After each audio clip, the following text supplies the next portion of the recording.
Hi, Trevor here, reflecting on life through music. Welcome and thank you for stopping by. It's fantastic you are here.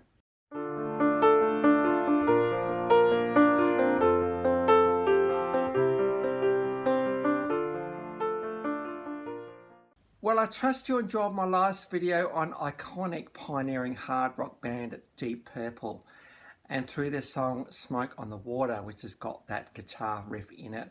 We looked at how delays and distractions can actually be for our benefit. So I trust you found that one an encouragement. Well, we're going from there to a chance meeting today between Doug Clifford and Stu Cook when they met the Fogerty brothers, Tom Fogerty and John Fogerty, all the way back in 1959 in El Cerrito, California.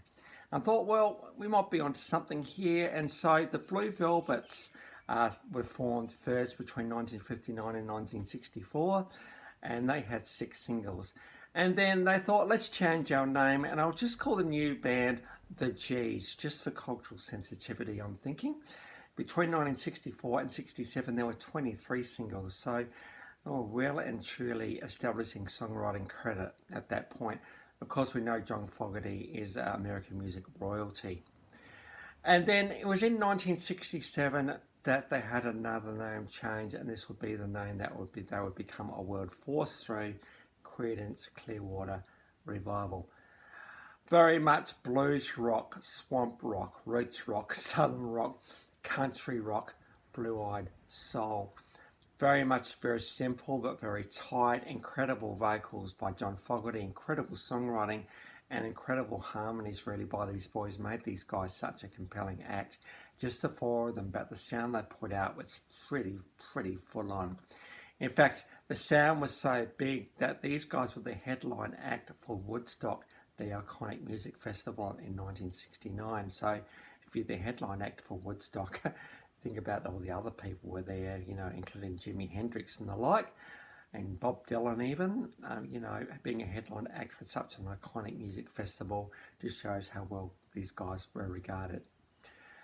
But these guys were only around for a very short time, disbanding in 1972. There was very much creative control issues happening pretty well for most of the career. Tom left the band first, and soon after Doug and Stu left as well. And but the output's pretty prolific in those 5 years. Between 1968 and 1972, there were 7 studio albums. So that's, in a couple of years, 2 albums a year. That's pretty amazing.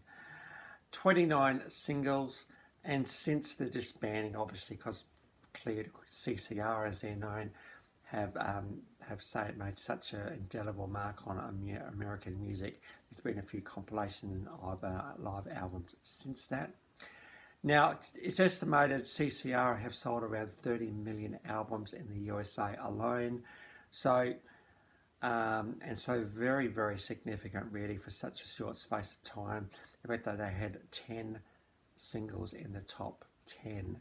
This goes to show how significant they were. This was a band that was in the right place at the right time, doing the right songs.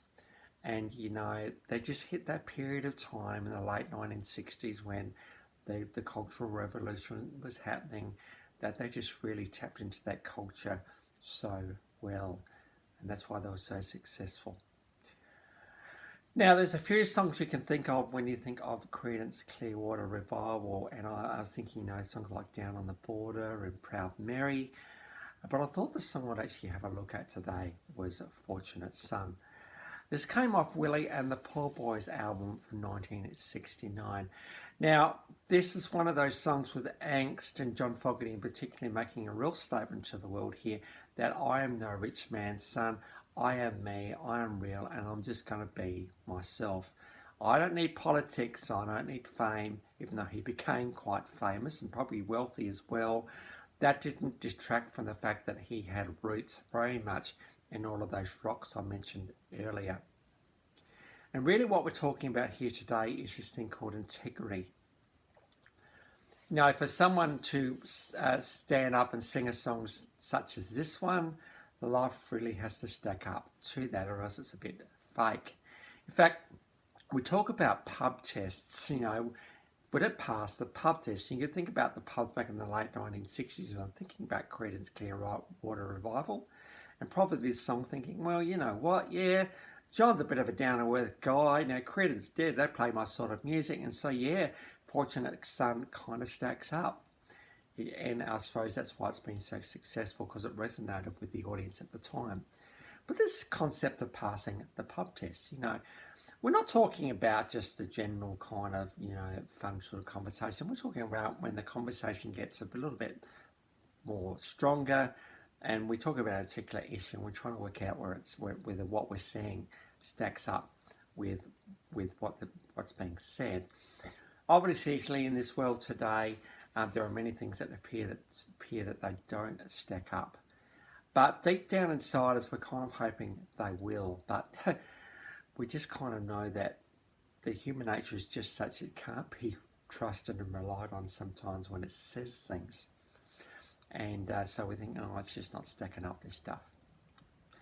But we can look at external people and external things that are said. But sometimes what we need to do is always wake up that if they were to talk about us, would we pass the pub test? Do our words and our actions stack up? And you think, well, how do we do that? How do we ensure that sort of stuff happens? And, I could think of a couple of examples. I take kids out on the road driving and I tell them, look, one of the best things we can do in driving is to leave distance with the guy in front.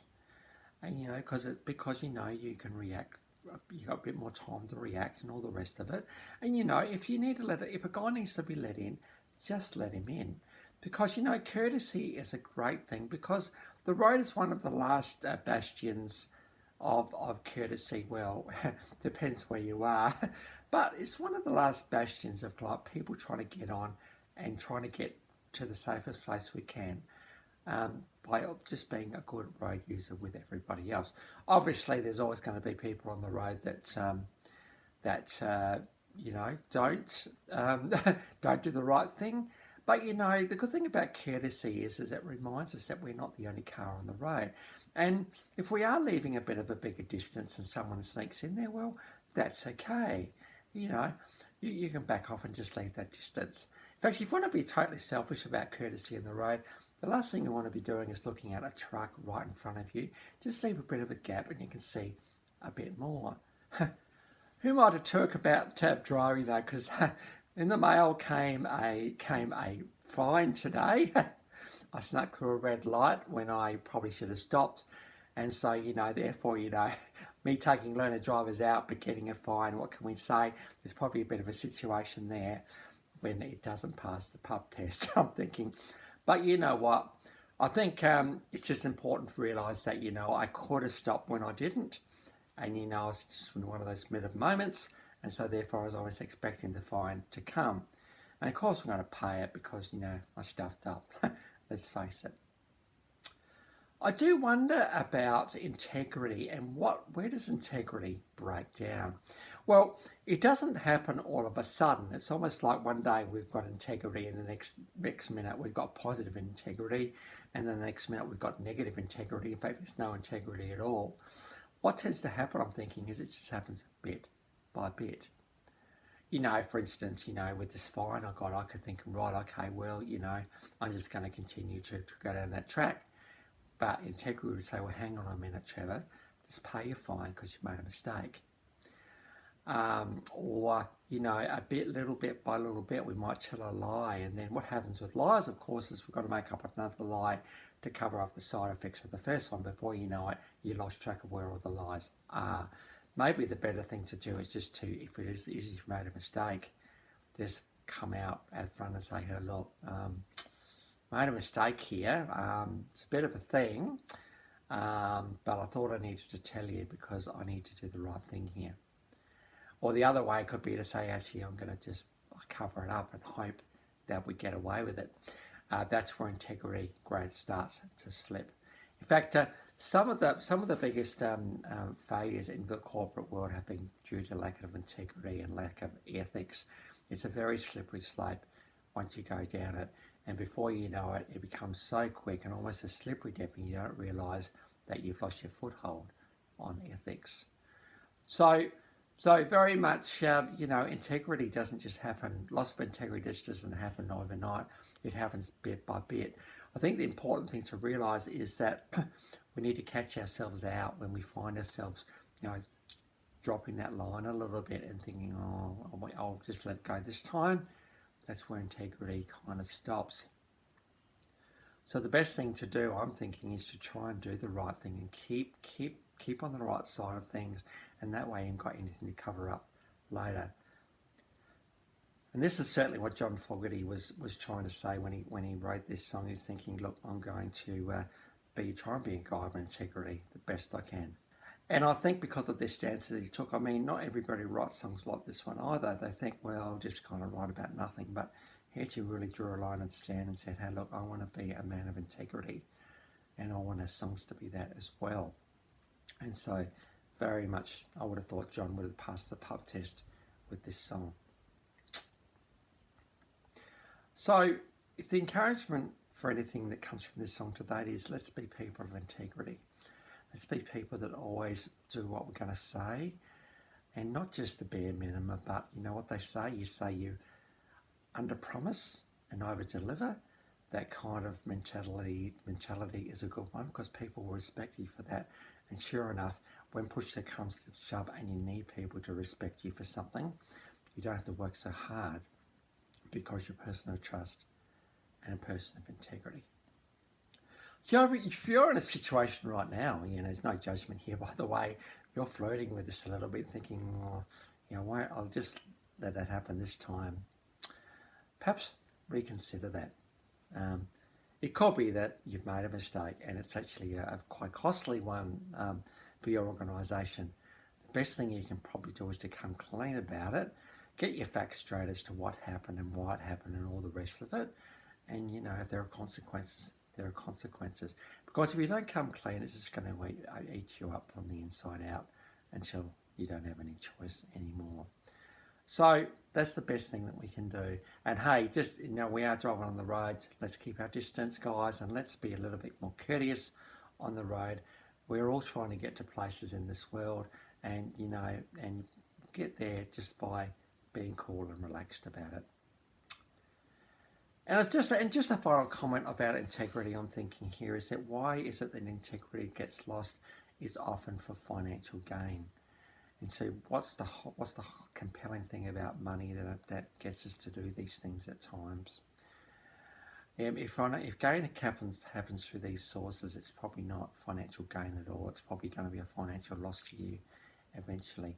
So if you are toying with this right now, may this video be very timely for you to really consider that. But no judgment, because we all do what we do at the same time. So I trust that will be an encouragement for you today. Well, on to the clips, and we do have three kind of live/studio versions today. We do have Down on the Border, which I've already talked about. This came from Willie and the Poor Boys from 1969. This is a live in the studio album, and here you get to see how tight CCR actually were, and how compelling their music was, and how good their harmonies are, and how good John Fogerty's voice is. Let's face it, he's American music royalty right there. So there's that one. We've also got Proud Mary. Now, Proud Mary was also covered by Tina Turner, so you can't get much more of an accolade than that, to have someone like her cover one of your songs. This is also a live kind of studio kind of version. This came from Bayou Country of 1969. So there's two albums in 1969 right there. There just must have been so many songs being written at this time that they just had to get back in the studio. And of course, it would be a stupid recording studio that wouldn't capitalise on these guys' success and get as much music out as they can, particularly in 1969 being the year of Woodstock. And I've been talking about Fortunate Son today, and I've gone forward a little bit with my clip here. This is one of the songs that Bruce Springsteen has also covered, and you think, oh, it's just a perfect song for Bruce Springsteen, really? But it wasn't one of Bruce's songs. This is one of John Fogerty's songs, and it's great to see John Fogerty here with Bruce Springsteen, the boss, as he's singing Fortunate Son. And this is absolutely live, and the guitar's absolutely live. Everything is absolutely live here because Bruce Springsteen's a guy of integrity, and that's how he does his music. And so is John. And so that also came off Willie and the Poor Boys from 1969 in the initial instance, but that's a live version with Bruce Springsteen and the E Street Band. So how good is that? And Bruce gives John the accolades that he deserves at the start, talking about there's only one man that could sing like this one, and it's John Fogerty. So the links to those 3 songs are in the description below. And I've also included my last video from the iconic band Deep Purple. So if you want to recap on that one, feel free. Well, that's it for today. If this is your first time to Live Reflections Through Music, or you've come back for another one, welcome to everybody, and thank you very much for everybody for hanging around to the end. We love that kind of engagement. Now, feel free to comment and like and share and all that sort of stuff that you do. That would be great. Well, that's it for today. Next time, we're going to go on to the Animals and their classic song, House of the Rising Sun. So until then, I'll catch you around. Bye for now.